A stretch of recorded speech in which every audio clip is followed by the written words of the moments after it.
नमस्कार प्रिय विद्यार्थियों, आज हम नेक्स्ट टॉपिक मूल अधिकार शुरू कर रहे हैं।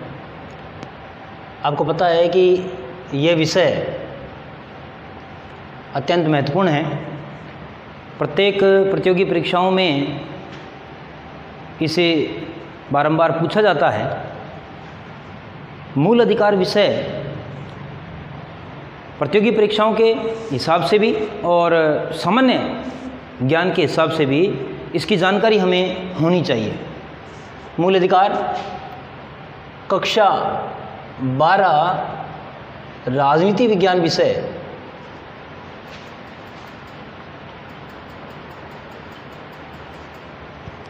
में महत्वपूर्ण टॉपिक है और काफ़ी प्रश्न इससे पूछे जाते हैं।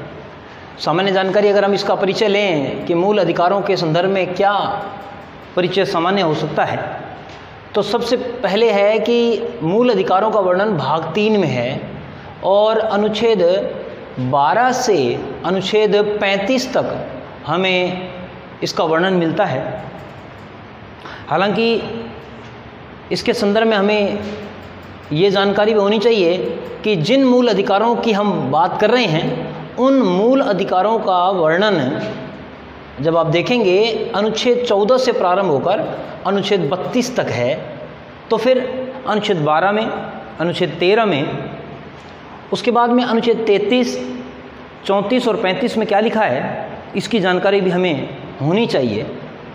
इसके उपरांत हम देखते हैं कि बेसिकली मूल अधिकार क्या होते हैं, मूल अधिकार और मानव अधिकार में क्या अंतर है, मूल अधिकार एवं मानव अधिकार में क्या अंतर है। देखिए, मूल अधिकार की धारणा जो है वो एक संकीर्ण धारणा है, एक संक्षिप्त धारणा है, लेकिन मानव अधिकार एक व्यापक अवधारणा है। कैसे? जब व्यक्ति जन्म लेता है और व्यक्ति को व्यक्ति होने के नाते जो अधिकार प्राप्त होते हैं या होने चाहिए वे मानव अधिकार कहलाते हैं। मानव अधिकारों की महत्वपूर्ण जो व्याख्या हमारे सामने है वो संयुक्त राष्ट्र संघ द्वारा मानव अधिकारों की सार्वभौमिक घोषणा जो 1948 में की गई वहाँ से परिलक्षित होती है, दिखाई देती है। एक व्यापक अवधारणा है, लेकिन एक राष्ट्र की सीमाओं में बंधकर, एक राष्ट्र की सीमाओं में बंधकर राष्ट्र की संसाधनों के, राष्ट्र में जो उपलब्ध संसाधन हैं उसके मुताबिक राज्य द्वारा व्यक्तियों को कितने अधिकार दिए जा सकते हैं या उनकी पूर्ति की जा सकती है, इस आधार पर प्रदत्त अधिकारों को मूल अधिकार कहते हैं। और ये मूल अधिकार लिखित होते हैं, संविधान द्वारा दिए जाते हैं और इनकी पालना राज्य द्वारा सुनिश्चित की जाती है। इनके उल्लंघन होने पर सर्वोच्च न्यायालय या न्यायालय जैसी व्यवस्थाओं की जो है यहाँ पर आवश्यकता होती है। तो इस आधार पर मूल अधिकार मानव अधिकार की तुलना में एक संकीर्ण अवधारणा है। हम भारतीय संदर्भ में मूल अधिकारों के बारे में पढ़ने वाले हैं। सबसे पहले मैं आपको बता दूं, मूल अधिकारों की जो मांग है वो कोई संविधान जब बनाया जाने लगा, मूल अधिकार जो हैं वो इनका प्रारंभ 1895 से ही हो जाता है। 1895 ईस्वी में आपको नाम ध्यान होगा, बाल गंगाधर तिलक द्वारा सबसे पहले स्वराज विधेयक प्रस्तुत किया गया और इस स्वराज विधेयक में उन्होंने मूल अधिकारों की मांग की। आपको ध्यान होगा, स्वराज विधेयक की प्रथम पंक्ति है, स्वराज मेरा जन्मसिद्ध अधिकार है और मैं इसे लेकर रहूँगा। बाल गंगाधर तिलक द्वारा सर्वप्रथम भारतीय संदर्भ में 1895 में ही मूल अधिकारों की मांग कर दी गई थी। इसके उपरांत सन 1925 ईस्वी में कॉमनवेल्थ ऑफ इंडिया बिल जो है ये प्रस्तुत किया गया और इसमें श्रीमती एनी बेसेंट द्वारा भारतीय नागरिकों के लिए या भारतीय संदर्भ में एनी बेसेंट ने मूल अधिकारों की मांग की। इसका मतलब 1895 से मूल अधिकारों की डिमांड की जा रही है, क्योंकि भारत ब्रिटिश गुलाम देश था, ईस्ट इंडिया कंपनी का शासन था। उस दौरान हमें कोई मूल अधिकार प्राप्त नहीं थे, तो इसलिए 1895 में तिलक द्वारा पहली बार, और फिर उसके उपरांत 1925 में, फिर उसके उपरांत 1927 जब हम देखते हैं 1927 ईस्वी कांग्रेस जो है उसका मद्रास अधिवेशन हुआ था, कांग्रेस का मद्रास अधिवेशन। इस कांग्रेस के मद्रास अधिवेशन में जिसकी अध्यक्षता M.A. अंसारी कर रहे थे, उन्होंने भी मंच से मूल अधिकारों की मांग रखी। 1927 ईस्वी में कांग्रेस का मद्रास अधिवेशन इसके लिए महत्वपूर्ण है। उसके उपरांत 1931 ईस्वी में द्वितीय गोलमेज सम्मेलन जो लंदन में आयोजित हुआ, द्वितीय गोलमेज सम्मेलन, आपको जानकारी होगी कि 3 गोलमेज सम्मेलन हुए हैं 1930, 31 और 32 में। ये भारत में किस आधार पर संवैधानिक विकास हो इस हेतु आयोजित सम्मेलन है।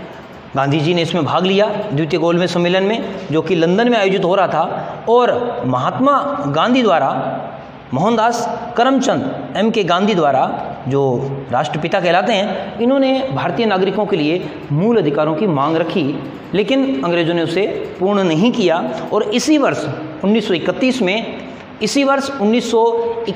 में कांग्रेस का अधिवेशन हुआ, कांग्रेस का कराची अधिवेशन, और इसकी अध्यक्षता कर रहे थे सरदार वल्लभ भाई पटेल। वल्लभ भाई पटेल द्वारा आक्रामक रूप में अंग्रेजों से मूल अधिकारों की डिमांड रखी गई और ये कहा गया कि मूल अधिकार जो है हमें प्राप्त होने चाहिए, और इस आधार पर कांग्रेस का कराची अधिवेशन एक महत्वपूर्ण अधिवेशन माना जाता है इसके संदर्भ में। इसके बाद में जब हम देखते हैं आगे, तो 1945 में एक सप्रू रिपोर्ट आई। उस सप्रू रिपोर्ट में भी मांग की गई, 1945 की जो सप्रू रिपोर्ट है इसमें भी मूल अधिकारों की मांग की गई सर तेज बहादुर सप्रू द्वारा। अनवरत मांग चलती रही है मूल अधिकारों की। और फिर जब संविधान सभा का गठन हुआ, तो संविधान सभा के गठन के उपरांत मूल अधिकारों पर विस्तार से विचार विमर्श के लिए एक समिति का गठन किया गया, और इस समिति का अध्यक्ष बनाया गया। संविधान सभा में मूल अधिकारों हेतु जो समिति थी उसके अध्यक्ष बने सरदार वल्लभ भाई पटेल। बहुत ही महत्वपूर्ण नाम, जिन्होंने भारत के एकीकरण में वही योगदान दिया जो जर्मनी के एकीकरण में बिस्मार्क का था। इसलिए सरदार वल्लभ भाई पटेल को लौह पुरुष की संज्ञा भी दी जाती है। सरदार वल्लभ भाई पटेल की अध्यक्षता में संविधान सभा में समिति बनी, और इस समिति की मदद के लिए उप समिति जो बनाई गई उसकी अध्यक्षता सौंपी गई J.B. कृपलानी को।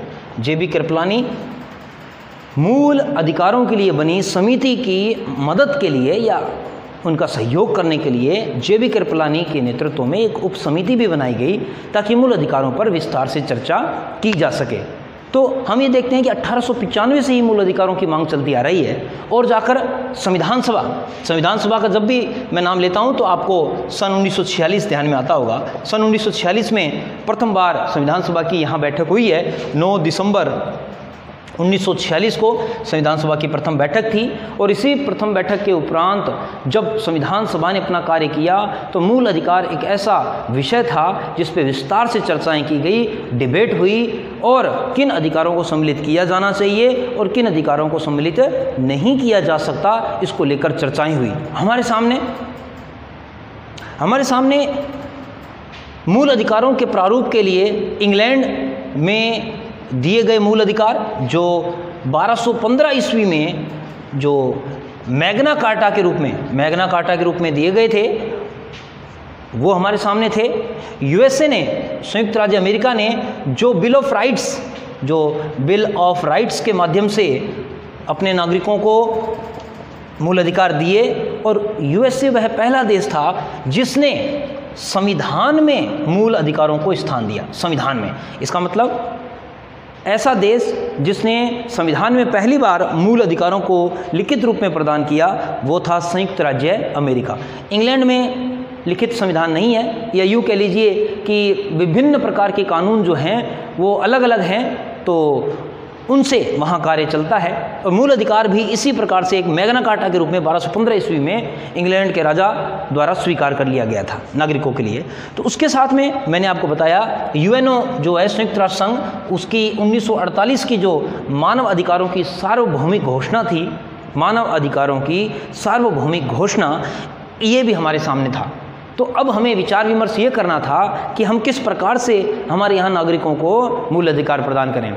देखिए, आज़ादी के सपने को लेकर महात्मा गांधी के साथ, सुभाष चंद्र बोस के साथ, या यूँ कह लीजिए कंधे से कंधा मिलाकर प्रत्येक भारतीय ने अपना योगदान दिया। तो जब भारत आज़ाद हुआ तब सबके मन में, सबके हृदय में ये चीज़ थी कि हमें मूल अधिकार प्राप्त होने चाहिए ताकि हम हमारा जीवन आनंद से बिता सकें। अब बात आती है मूल अधिकारों की। मूल अधिकारों में हम जब ये देखते हैं कि मूल अधिकारों की प्रकृति क्या है, तो हमें इसमें ये दिखाई देता है कि मूल अधिकारों की प्रकृति नकारात्मक है, नेगेटिव है। सुनने में थोड़ा अजीब लग रहा होगा आपको कि मूल अधिकार इतना महत्वपूर्ण है तो ये नेगेटिव कैसे है।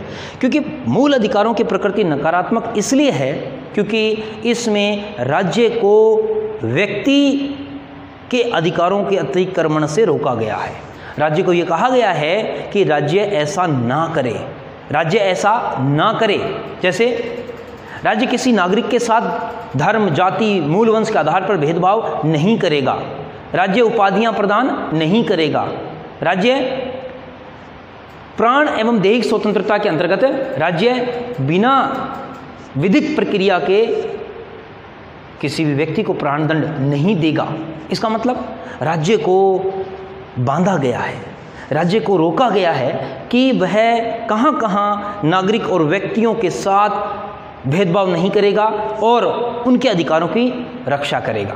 तो इसीलिए कहते हैं कि मूल अधिकारों की प्रकृति नकारात्मक है। साथ ही मूल अधिकार वाद योग्य हैं, मूल अधिकार वाद योग्य हैं। मूल अधिकार वाद योग्य हैं का मतलब है अगर मूल अधिकारों का उल्लंघन होता है तो आप न्यायालय की शरण ले सकते हैं। हमें यहाँ दो अनुच्छेदों के बारे में महत्वपूर्ण रूप से जानकारी लेनी है। आर्टिकल 13 अनुच्छेद 13 जहाँ मूल अधिकारों की रक्षा का उपाय है, और साथ ही आर्टिकल 32 अनुच्छेद 32 में जहाँ संवैधानिक उपचारों का अधिकार है। बहुत ही महत्वपूर्ण है ये दोनों अनुच्छेद जिसकी चर्चा हम विस्तार से करने वाले हैं। आपको ध्यान देना है कि मूल अधिकार जो टॉपिक है उसमें प्रत्येक अनुच्छेद में क्या लिखा है इसकी जानकारी होना बहुत आवश्यक है। क्योंकि मूल अधिकारों से सीधा सा प्रश्न जब पूछ लिया जाएगा तो ये पूछ लिया जाता है कि जैसे विधि के समक्ष समानता का उल्लेख किस अनुच्छेद में है, तो ऑप्शन दे देगा अनुच्छेद 13, 14, 15, 16, अनुच्छेद 14। तो इस प्रकार से जब सरल से सरल प्रश्न बनेगा तब इसमें से यह प्रश्न बनेगा कि किस अनुच्छेद में क्या लिखा हुआ है। तो सबसे पहले हमें इसी की जानकारी प्राप्त करनी है, बेस हमें हमारा तैयार करना है, फिर अनुच्छेदों में विस्तार से हम चर्चा करने वाले हैं। मैं इसको मिटा देता हूं। देखिए, मूल अधिकारों के अंतर्गत सबसे पहले हम ये देखते हैं कि जो मूल संविधान था, जो मूल संविधान, इसका मतलब जब मैं मूल संविधान कहता हूं जो 26 जनवरी 1950 को लागू हुआ वह संविधान मूल संविधान कहलाता है। आपको पता है अब तक भारतीय संविधान में 104 संशोधन हो चुके हैं। तो 104 संशोधन जब हो चुके हैं तो संविधान में काफ़ी कुछ जो मूल स्वरूप था उसमें बदलाव हुआ है। तो हम जब मूल संविधान कहते हैं तो 26 जनवरी 1950 को लागू हुआ संविधान। इसके अंतर्गत 7 मूल अधिकार थे। कितने मूल अधिकार थे? 7 मूल अधिकार। तो कई बार प्रश्न जब पूछा जाता है तो विद्यार्थी जल्दबाजी में प्रश्न का उत्तर करने का प्रयास करते हैं और गलत कर बैठते हैं, क्योंकि वो ये शब्द नहीं पढ़ते मूल संविधान। उनको ये लगता है कि ये पूछा जा रहा है कि संविधान में कितने मूल अधिकार हैं। तो वर्तमान की स्थिति अगर देखें तो 6 मूल अधिकार हैं। जब हम कहते हैं कि वर्तमान में, जब ये शब्द आए, वर्तमान में जो संविधान है हमारा उसमें कितने फंडामेंटल राइट्स हैं, कितने मूल अधिकार हैं, तब हम इसका उत्तर देते हैं 6 मूल अधिकार हैं। तो एक मूल अधिकार कम हुआ है, वो कौन सा है और वो कहाँ वर्णित है? देखिए, बहुत ही महत्वपूर्ण बात है कि एक विवादित मूल अधिकार जो अनुच्छेद 31 में संपत्ति का अधिकार और साथ ही अनुच्छेद 19(1)(f) में वर्णित संपत्ति की स्वतंत्रता, इन दोनों ही चीज़ों को हमने समाप्त किया है या इसकी प्रकृति बदल दी है, इसका स्थान बदल दिया है। जैसे जब हम बात करते हैं मोरारजी देसाई के नेतृत्व में पहली गैर कांग्रेसी सरकार का गठन हुआ। 1977 वो समय था जब पहली बार मोरारजी देसाई के नेतृत्व में गैर कांग्रेसी सरकार का गठन किया गया और इस गैर कांग्रेसी सरकार ने 44वां संवैधानिक संशोधन 1978 में किया। इसका उद्देश्य था कि इंदिरा गांधी द्वारा किए गए 42वें संवैधानिक संशोधन 1976 से जो संविधान की प्रकृति बदल दी गई है, क्योंकि बहुत बड़ा संवैधानिक संशोधन हुआ था, काफ़ी हिस्सों में संविधान में संशोधन कर दिया गया था, तो संविधान को अपने मूल स्वरूप में पुनः लाने के लिए या इंदिरा गांधी द्वारा तानाशाही रवैये से जो संशोधन किए गए उन्हें बदल देने के लिए मोरारजी देसाई द्वारा 44वां संवैधानिक संशोधन 1978 प्रस्तुत किया गया और पारित करवाया गया। यही वह संवैधानिक संशोधन था जिससे विवादित मूल अधिकार जो अनुच्छेद 31 में वर्णित था, संपत्ति का अधिकार, इस संपत्ति के अधिकार का मूल अधिकार के भाग से हटा दिया गया और इसे अनुच्छेद 300 क के तहत संपत्ति के अधिकार को कानूनी अधिकार बना दिया गया। कानूनी अधिकार, अब मूल अधिकार वर्तमान में 6 रह गए हैं और संपत्ति का अधिकार मूल अधिकार नहीं है, फंडामेंटल राइट नहीं है, तो किस प्रकार का है? ये कानूनी अधिकार है। किसी भी व्यक्ति की संपत्ति को बिना कानूनी या विधिक प्रक्रिया के उससे नहीं छीना जाएगा और अगर उससे संपत्ति ली जाती है तो उसे उचित मुआवजा दिया जाएगा। मुआवजा तय करने का अधिकार सरकार को होगा कि संबंधित व्यक्ति की भूमि का उसे क्या मूल्य दिया जाए, ये सरकार तय करेगी। तो इस प्रकार से आपको ये ध्यान रखना है, अनुच्छेद 300 क, अनुच्छेद 300 क में क्या बना दिया गया? इसे विधिक अधिकार या कानूनी अधिकार बना दिया गया। अब इसका मतलब ये है कि मूल अधिकारों की संख्या रह गई 6। अब हम इन्हीं 6 मूल अधिकारों की चर्चा करने वाले हैं। संपत्ति के अधिकार को कब हटा दिया गया? 44वें संवैधानिक संशोधन 1978 में। कौन थे उस समय प्रधानमंत्री? मोरारजी देसाई। राष्ट्रपति कौन थे उस समय? श्री नीलम संजीव रेड्डी।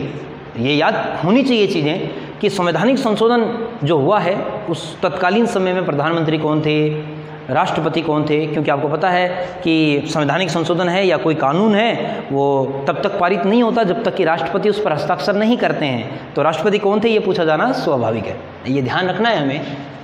तो हम देखते हैं कि जो फंडामेंटल राइट है भारत के संविधान के भाग 3 में, उसकी जो प्रकृति है वो संविधान द्वारा प्रदत्त अधिकारों की है। संविधान द्वारा प्रदत्त अधिकार में जो संविधान में लिखा गया है, जो भाग 3 में लिखा गया है, आपको वही प्राप्त होगा। कहने का मतलब संविधान द्वारा प्रदत्त अधिकार जो संविधान में लिखित है वही अधिकार हमें मिलेगा। लेकिन इसके विपरीत जब हम अमेरिका में देखते हैं, यूएसए में देखते हैं, फ्रांस में देखते हैं, तो यहाँ मूल अधिकारों की प्रकृति प्राकृतिक है। प्राकृतिक या इसे नैसर्गिक भी बोलते हैं। मतलब मूल अधिकार व्यक्ति को जो लिखित हैं वो तो है ही, लेकिन उन अधिकारों के साथ जो भी चीज़ें सामंजस्य रखती हैं या संबंध रखती हैं वो सभी चीज़ें ऑटोमेटिक व्यक्ति को प्राप्त हो जाएगी। मूल अधिकार प्राकृतिक हैं का तात्पर्य यही है कि मूल अधिकारों का दायरा बहुत बड़ा है। व्यक्ति को व्यक्ति होने के नाते जितने भी अधिकार चाहिए वे सभी प्राकृतिक होते हैं और वह प्राप्त होने चाहिए। लेकिन भारत में ये लिख दिया गया था कि संविधान द्वारा प्रदत्त अधिकार ही मूल अधिकार है। लेकिन एक महत्वपूर्ण वाद हमारे सामने 1978 में आया, मेनका गांधी वर्सेस भारत सरकार वाद। भारत सरकार, देखिए मेनका गांधी वाद का जो रीज़न था वो ये था कि सत्ता में पहली बार गैर कांग्रेसी सरकार आई और उस गैर कांग्रेसी सरकार ने, जो मेनका गांधी, इनका संबंध कांग्रेस से था पहले, क्योंकि आपको पता है संजय गांधी जो इंदिरा गांधी के पुत्र थे उनकी धर्मपत्नी हैं मेनका गांधी, तो इनका उस समय पासपोर्ट रद्द कर दिया गया, इनके विदेश जाने से रोक लगा दी गई और मेनका गांधी ने इसका विरोध करते हुए न्यायालय वो पहुंच गई और उन्होंने ये कहा कि जो पासपोर्ट रद्द किया गया है वो मेरे अनुच्छेद 14 और मेरे अनुच्छेद 21 का उल्लंघन है।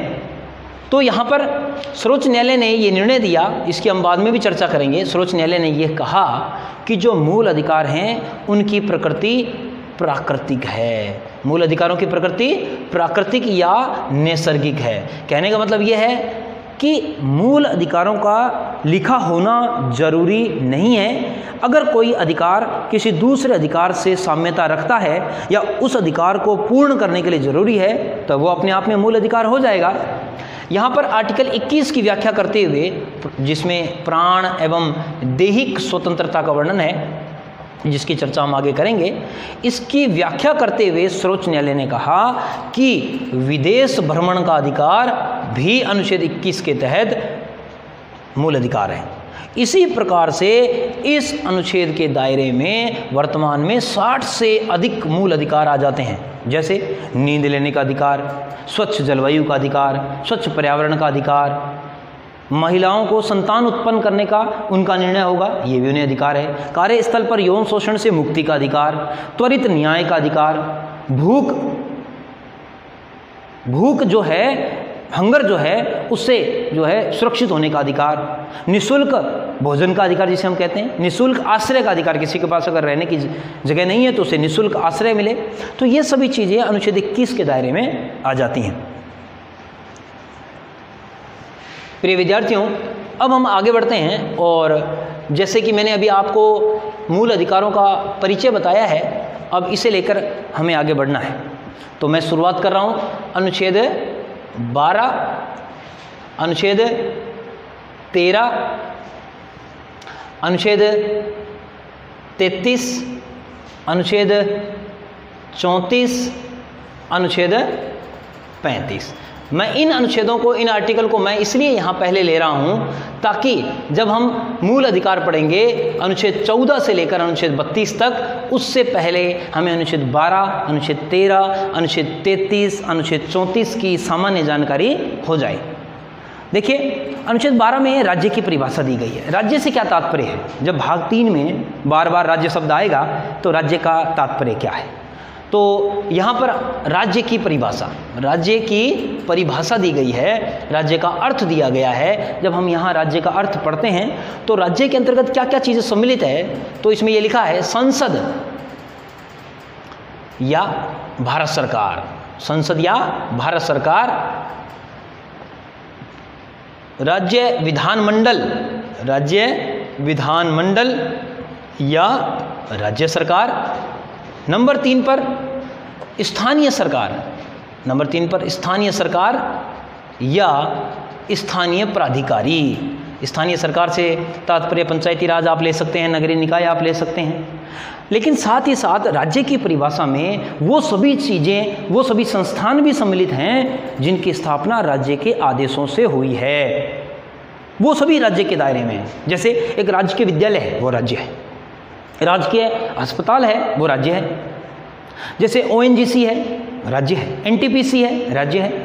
महारत्न, नवरत्न कंपनियां, सार्वजनिक इकाइयां, सार्वजनिक उपक्रम, ये सभी राज्य के दायरे में हैं। अब यूँ कहें कि उच्चतम न्यायालय क्या राज्य के दायरे में है? बिल्कुल है, उच्चतम न्यायालय। क्योंकि जब हम कहते हैं कि भारत सरकार, तो उसमें न्यायपालिका, कार्यपालिका और व्यवस्थापिका तीनों ही चीज़ें सम्मिलित हो जाती हैं। यूँ ही जब हम कहेंगे राज्य सरकार, तो राज्य के अंतर्गत आने वाली सभी इकाइयाँ इसमें सम्मिलित हो जाती हैं। वह सार्वजनिक इकाइयाँ होनी चाहिए। लेकिन अगर कोई अल्पसंख्यक संस्थान है और वह राज्य से कोई भी सहायता नहीं ले रहा है, राज्य से कोई सहायता उसे प्राप्त नहीं होती है, तो हम उसे राज्य के दायरे में नहीं मान सकते। तो इसका मतलब राज्य क्या है, या राज्य जब शब्द आएगा आगे, जब हम राज्य पढ़ेंगे कि भी राज्य, तो उस राज्य शब्द के दायरे में क्या है, तो आपको समझ में आ गया होगा कि राज्य जो है एक विस्तृत व्याख्या है राज्य की। और इस राज्य के अंतर्गत संसद, भारत सरकार, राज्य सरकार, राज्य विधानमंडल, स्थानीय सरकार या स्थानीय प्राधिकारी और राज्य, इसके मतलब राज्य सरकार द्वारा, भारत सरकार द्वारा जो स्थापित सभी उपक्रम हैं वो सभी राज्य के दायरे में आ जाएंगे। तो मैं एक प्रश्न पूछूंगा, जो पुलिस है वो क्या राज्य है? बिल्कुल हाँ है, क्योंकि पुलिस की व्यवस्था राज्य सरकार के अधीन है। राज्य सरकार ने ही पुलिस व्यवस्था की है, पुलिस की जो है संरचना स्थापित की है। पुलिस के संदर्भ में नियम कानून बनाने वाला राज्य है। जो नियम है, कानून है, जो भी चीज़ें हैं अगर राज्य ने बनाए हैं, उसके द्वारा कोई इकाई स्थापित हुई है, वो राज्य के दायरे में आएगा। फिर हम अनुच्छेद 13 की व्याख्या करते हैं। अनुच्छेद 13 जो है वो बहुत ही महत्वपूर्ण अनुच्छेद है। इसी अनुच्छेद के साथ विवाद के रूप में जब हम देखते हैं अनुच्छेद 368 को, 368 में संवैधानिक संशोधन की प्रक्रिया का उल्लेख है। संविधान संशोधन जो प्रक्रिया है उसका उल्लेख यहाँ अनुच्छेद 368 में किया गया है। कंट्रोवर्सी के रूप में अनुच्छेद 13 और 368 के बीच में बहुत बड़े झगड़े हुए हैं और इन्हीं के कारण बहुत से वाद हमारे सामने हैं, जैसे शंकरी प्रसाद, जैसे गोलकनाथ, जैसे केशवानंद भारती। इन सभी वादों का जो उल्लेख जो हम करेंगे उसमें इन दो अनुच्छेदों के बीच में टकराव दिखाई देगा। वो टकराव क्या है उसकी थोड़ी सी जानकारी मैं आपको यहाँ भी दे दूँगा, यहाँ भी हम उसकी बात कर लेंगे। लेकिन 13 में है क्या? 13 में ये लिखा हुआ है कि अनुच्छेद 13(1) ये कहता है कि संविधान लागू होने से पहले अगर कोई कानून है जो अंग्रेजों ने बनाया था भारत में रहते हुए, अगर ऐसा कोई कानून है और वह संविधान का उल्लंघन करता है तो वह, मतलब कि संविधान लागू होने से पहले के कानूनों की बात है इसमें, संविधान लागू होने से पूर्व, संविधान लागू होने से पहले के कानून जो हैं अगर वह संविधान से असंगत हैं तो वह समाप्त माने जाएंगे।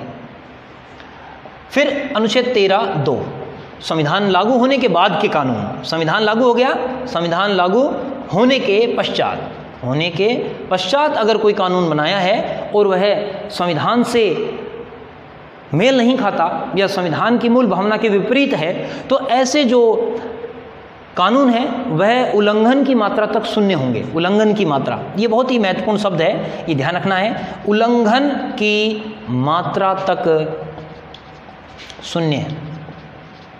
मान लीजिए कोई कानून है, उसमें अगर हम कोई कानून बताएं उसमें मान लीजिए 5 धाराएं हैं और धारा 2 जो है वह संविधान के किसी प्रावधान का उल्लंघन करता है तो उल्लंघन की मात्रा क्या हुई? धारा 2। तो किसी भी एक्ट में अगर कोई धारा संविधान का उल्लंघन करती है तो वह उल्लंघन की मात्रा तक शून्य होगा, का मतलब धारा 2 शून्य हो जाएगी, पूरा कानून शून्य नहीं होगा। इसका मतलब यह है कि उल्लंघन की मात्रा तक उसे शून्य घोषित कर दिया जाएगा। और शून्य घोषित कौन करेगा? वर्णन नहीं है यहाँ पर, लेकिन किसी भी कानून वो संविधान के सापेक्ष है या निरपेक्ष ये तय करना सर्वोच्च न्यायालय का काम है, न्यायालय का काम है। अगर न्यायालय किसी भी धारा को उल्लंघन की मात्रा मानता है तो उसे शून्य घोषित न्यायालय करेगा। तो 13(2) में क्या लिखा हुआ है? अनुच्छेद 13(2) में ये लिखा हुआ है कि संविधान लागू होने के बाद में अगर कोई संसद, राज्य विधानमंडल ऐसा कानून बनाए जो कानून संविधान का उल्लंघन करेगा तो ऐसी स्थिति में वह कानून उल्लंघन की मात्रा तक शून्य माना जाएगा। 13(3) में कानून कहते किसे हैं? कानून क्या है? एक्ट क्या है? इसकी परिभाषा दी गई है। एक्ट है क्या? कानून किसे मानेंगे? तो इन्होंने कहा कि ऐसी समस्त चीज़ें जो कानून या कानून का प्रभाव रखती हैं, विधि का प्रभाव रखती हैं, वह सभी कानून के दायरे में आएगी। विधि का प्रभाव रखने वाली विधियाँ, चाहे वो प्रवर्त विधि हो या विधि हो, ये सभी चीज़ें इसमें आएंगी। इसमें जैसे नियम, विनियम, जैसे अध्यादेश जो राष्ट्रपति राज्यपाल जारी करते हैं, अध्यादेश है ना।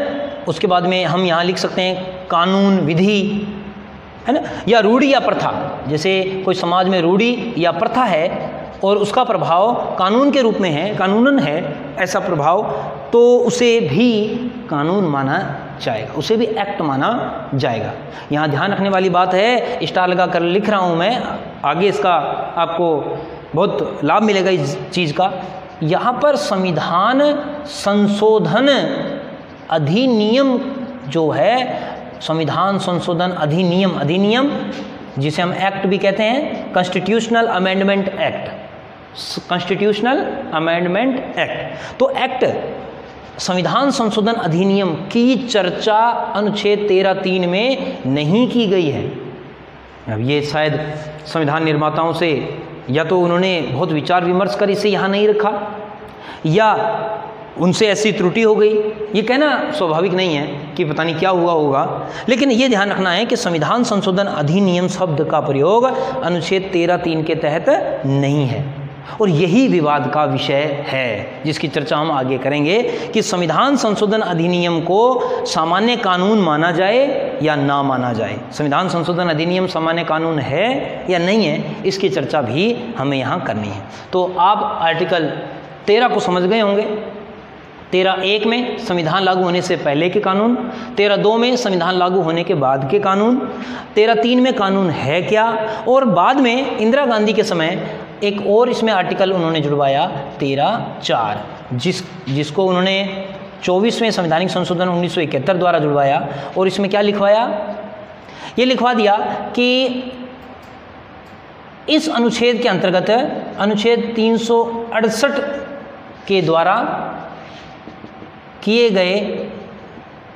गए संशोधन सम्मिलित नहीं होंगे।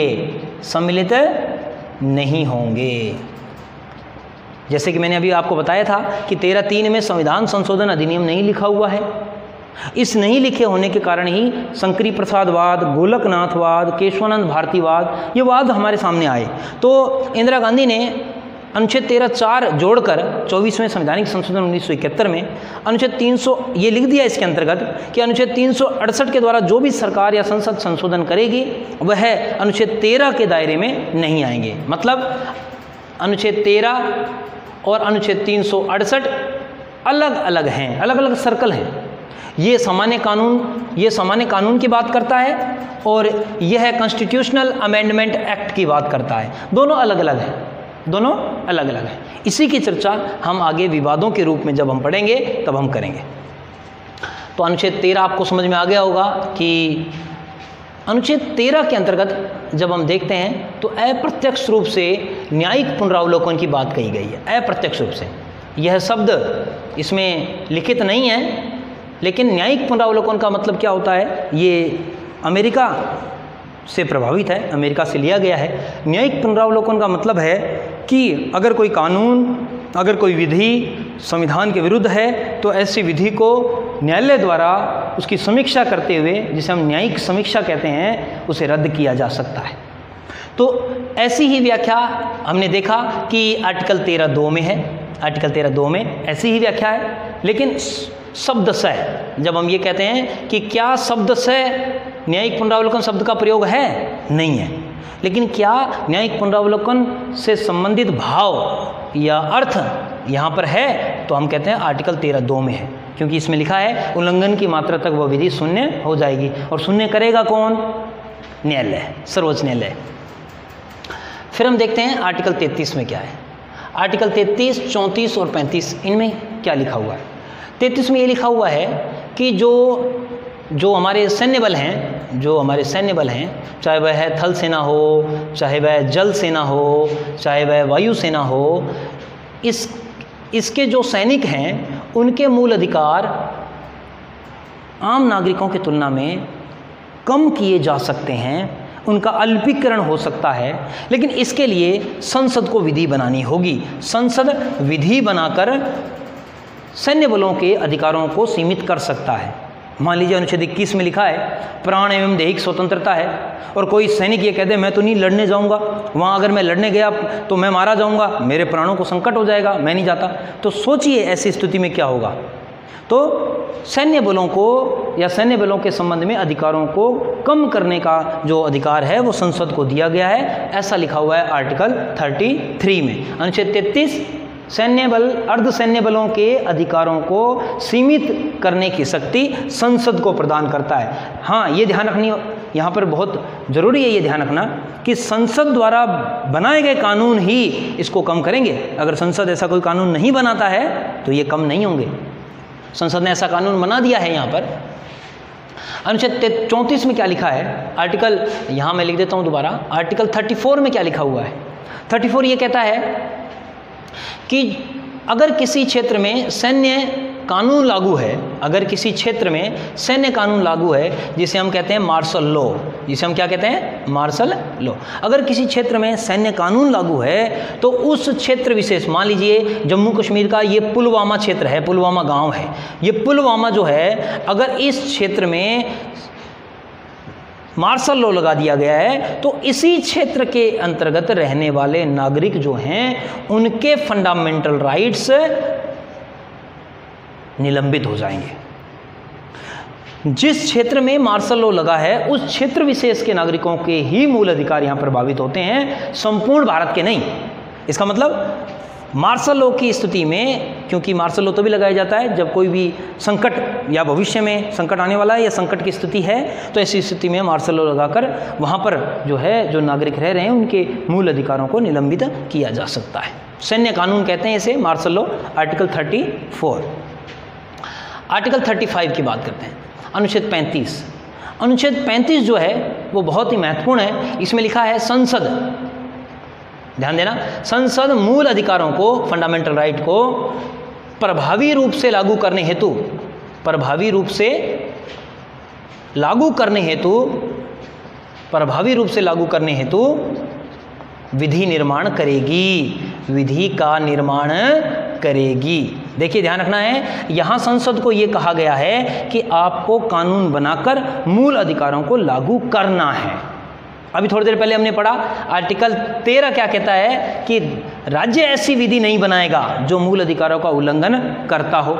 इसका मतलब 13 में तो ये रोका कि आप गलत कानून नहीं बनाओगे जिससे मूल अधिकार समाप्त होते हैं, 13 में रोका। 35 में कहा अच्छे कानून बनाओ जिससे मूल अधिकार प्रभावी रूप से लागू हो जाए। जैसे एक उदाहरण देता हूं, आर्टिकल 17 अस्पृश्यता का अंत इसमें लिखा हुआ है, लेकिन अस्पृश्यता का अंत कब होगा? जब उसके लिए संसद कानून बनाएगी। संसद ने कानून बनाया, आपको पता है 1955 में अस्पृश्यता निवारण अधिनियम, जिसे बाद में 1976 में नागरिक अधिकार संरक्षण अधिनियम भी कहा गया है। तो यह संसद नहीं बनाया, संसद को ऐसा कहाँ कहा गया कि उसे ऐसे कानून बनाने हैं? आर्टिकल 35 में कहा गया। तो 35 आपको ध्यान रखना है, अनुच्छेद 35 में संसद को, राज्य को सकारात्मक रूप से कार्य करने हेतु कहा गया है। तो प्रिय विद्यार्थियों, एक सामान्य सी जानकारी मैंने आपके सामने रखी। हमने बात करी अनुच्छेद 12 राज्य की परिभाषा, अनुच्छेद 13 राज्य ऐसी कोई गलत विधि ना बनाए जिससे मूल अधिकार प्रभावित होते हों, और अगर बनाता है तो न्यायालय को ये कहा कि वह उसे शून्य घोषित कर दे। उसके बाद में 33 जिसमें हमने कहा कि सैन्य बलों के अधिकार कम किए जा सकते हैं। 34 जिसमें हमने कहा मार्शल लॉ जिस स्थान पर लगा है वहाँ के नागरिकों के मूल अधिकार निलंबित हो सकते हैं। ये राष्ट्रीय आपातकाल नहीं है, ये राष्ट्रीय आपातकाल नहीं है। देखिए, राष्ट्रीय आपातकाल अलग चीज है, राष्ट्रीय आपातकाल एक पृथक अवधारणा है जिसकी हम बाद में चर्चा करेंगे। मार्शल लॉ ये अलग चीज है। और कई विद्यार्थी मुझसे ये पूछते भी हैं कि सर धारा 144 क्या है? तो धारा 144 तो राज्य जो आईपीसी है उस आईपीसी की एक धारा है 144। इसके तहत जो पुलिस है, राज्य पुलिस है, वो अगर कोई उन्हें ऐसा लगता है कि संकट है, ऐसी स्थिति है, तो ऐसी स्थिति में धारा 144 लगाकर वह लोगों की भीड़ को एकत्रित होने से रोक सकती है। ये स्थानीय प्रावधान है। मार्शल लॉ क्या है, सैन्य कानून क्या है, इसकी चर्चा हमने आर्टिकल 34 में की। राष्ट्रीय आपातकाल ये इसके तहत मूल अधिकार निलंबित होते हैं, ये अनुच्छेद 352 के तहत है, जिसकी चर्चा हम आगे करेंगे। तो मित्रों, इसके बाद में जो कल मैं आपके सामने वीडियो बनाऊंगा या कल आपके सामने जो मैं बात रखूंगा वो मैं शुरू करूंगा समानता के अधिकार से। समानता का अधिकार 14 से 18 तक है। फिर मैं आपके सामने बात रखूंगा स्वतंत्रता का अधिकार, अनुच्छेद 19 से 22 तक। फिर हम तीसरा अधिकार पढ़ेंगे शोषण के विरुद्ध अधिकार, शोषण के विरुद्ध अधिकार। ये कहाँ से कहाँ तक होगा? ये 23 और 24 में लिखा हुआ है। फिर हम नंबर 4 पर हमारा अधिकार है धार्मिक स्वतंत्रता का, धार्मिक स्वतंत्रता का अधिकार। इसकी चर्चा हमें 25 से 28 तक करनी है। फिर हमारा 5वां अधिकार है अल्पसंख्यकों के संदर्भ में है, अल्पसंख्यकों के संदर्भ में शिक्षा और संस्कृति का अधिकार, शिक्षा व संस्कृति का अधिकार है। तो इसकी चर्चा हम कहाँ करने वाले हैं? आर्टिकल 29 और 30 में। आपको मैंने बताया छठा मूल अधिकार जो था पहले, संपत्ति का अधिकार, वो हटा दिया गया है। तो संवैधानिक उपचारों का अधिकार, तो संवैधानिक उपचारों का अधिकार वर्तमान में छठा है। तो इसकी व्याख्या हमें आर्टिकल 32 में करनी है। तो इसकी चर्चा हमें कल करेंगे, इसकी बात हम कल करेंगे। धन्यवाद, नमस्कार।